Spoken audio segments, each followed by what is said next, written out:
If you are a Brit, whether you're a homeowner, landlord, investor, or just somebody who's trying to keep up with the rising costs, this video is for you, because in this video, I'm going to break down the biggest tax changes about to hit us all in April 2025, including council tax hikes, higher stamp duties, inheritance taxes, capital gains taxes, and even new taxes on electric vehicles and non-domicile rules.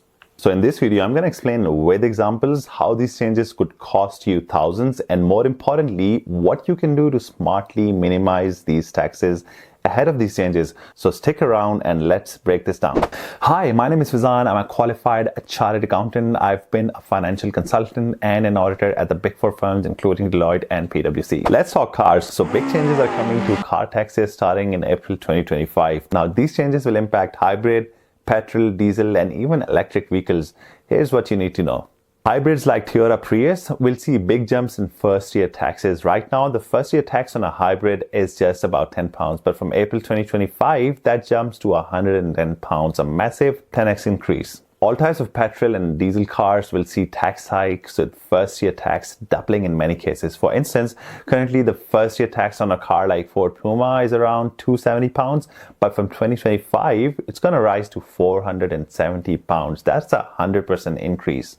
So luxury SUVs and high-performance vehicles will have the steepest tax increase. For example, a high-emission SUV like Range Rover Sport, the first-year tax will double from £2,745 to £5,490. That's an extra £2,745 now force and even electric cars, which used to be tax-free, won't be spared. They'll now face an annual charge. For instance, right now, the Tesla Model 3 owners pay no car tax at all.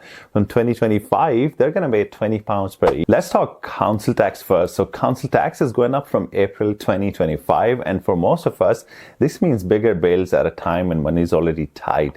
So let me explain what's changing and how you can smartly reduce those bills. So what's changing? The average Band D council tax in England will rise by 5% to £2,171. That's £106 more than what you paid last year. So when you break it down, council tax takes up to 6 to 8% of most household incomes. And for low-income families, this share is even higher. Also, if you own a second home, you'll still pay council tax even if it's rarely used. So let's talk about something that could shake things up even more: rebanding. Did you know council tax bands are still based on 1991 property values? So if properties are rebanded based on today's market, areas with sharp price growth like London could see bills rise significantly. While you can't avoid council tax completely, there are practical ways to reduce it. Let me walk you through some of the options. Number one, check your band. Mistakes from 1991 banding still exist. Use the Valuation Office Agency website to see if your property is in the correct band. You might end up saving hundreds if there is an error.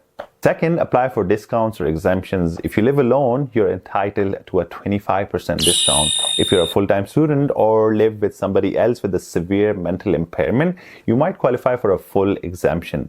Empty properties undergoing repairs could also be eligible for temporary relief. You can also spread the cost and switch to a 12-month plan instead of 10 to ease your cash flow issues. And finally, if you've got low income or rely on benefits, you may qualify for a CTR, which can reduce or eliminate your council tax bill entirely. Let's talk capital gains tax. So from April 2025, the annual capital gains tax exemption will be slashed in half, dropping to £3,000 for individuals and £1,500 for trusts. Let's see what that means for you. For example, imagine you sell an Airbnb business in 2025 and make a gain of, say, £100,000. Under the old rules, with a £6,000 exemption, you'd pay a tax on £94,000. So at 28%, that's about £26,320 in taxes. Now, with the new reduced exemption of £3,000, you'll pay a tax on £97,000, which increases your tax to £27,000. That's an extra £840 you'll just owe because the exemption is smaller. This means more people will have to pay and report capital gains tax. Similarly, trusts will also face higher tax bills given the reduced exemption limits, and even gifting property or shares now count as taxable disposals. And again, with lower exemptions, it's getting even more expensive. Now, business asset disposal relief and investors relief are special UK tax reliefs that reduce the capital gains tax rate when you sell certain business assets or shares. Since October 2024, the lifetime limit for investors' relief was reduced from £10 million to £1 million, meaning only £1 million of gains can now benefit from the lower tax rate. But from April 2025, the CGT rate on qualifying gains under business asset disposal relief and investor relief will increase from 10% to 14%, and it will rise to a further 18% from April 2026. For example, if an entrepreneur sells their business in April 2025 for £1 million gain, they will pay £140,000 capital gains tax at 14%. Now, if sold in 2026, the CGT will rise to £180,000, showing the importance of timing. Now, let's talk about how we can minimize the impact from the upcoming changes.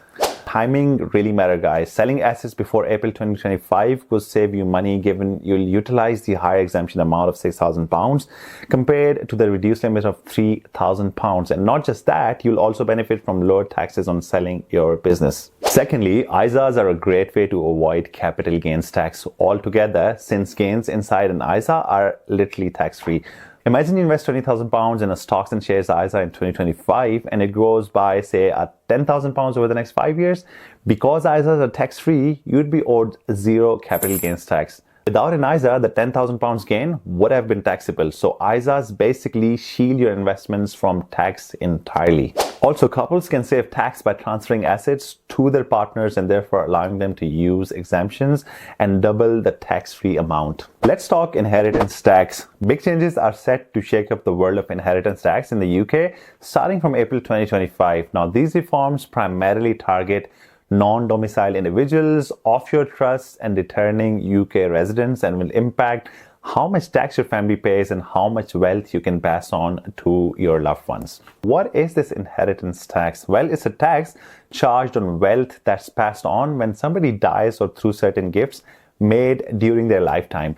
Now, this tax is usually paid by the estate of the person who passed away or sometimes by the person receiving those gifts. Whether inheritance tax applies to your assets depends on your domicile status. If you're UK domiciled, it covers all your worldwide assets. And if you're not, it only applies to assets based in the UK.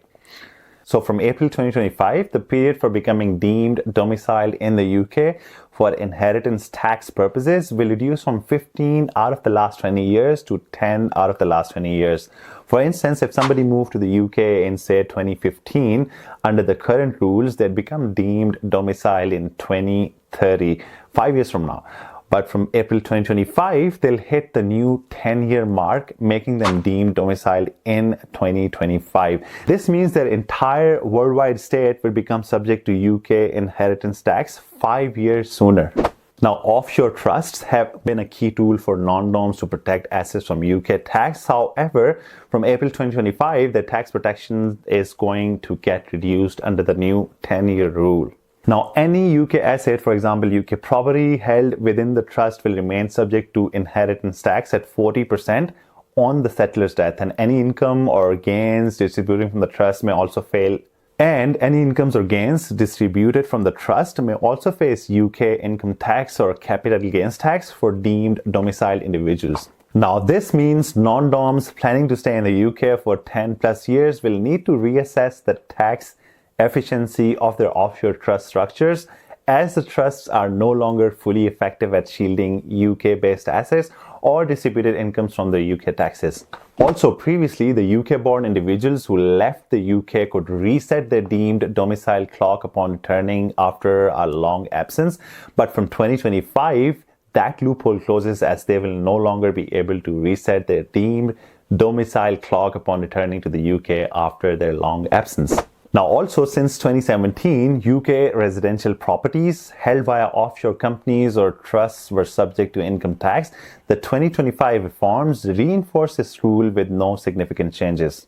So what are the planning opportunities available in this scenario? To reduce the impact of 2025 inheritance tax changes, non-doms should act before the new 10 years deemed domicile rule kicks in. Key steps could include moving non-UK assets into offshore trusts before April 2025, as adding assets after your deemed domicile won't protect them, and reviewing how you own your UK debt arrangements or exemptions. So acting early is really crucial because planning options will become much more limited after the changes kick in. Let's talk stamp duty land tax. From April 2025, stamp duty land tax will change, affecting the first-time buyers, the landlords, the foreign investors, and mixed used properties. I'll explain what's changing and how you can minimize that impact.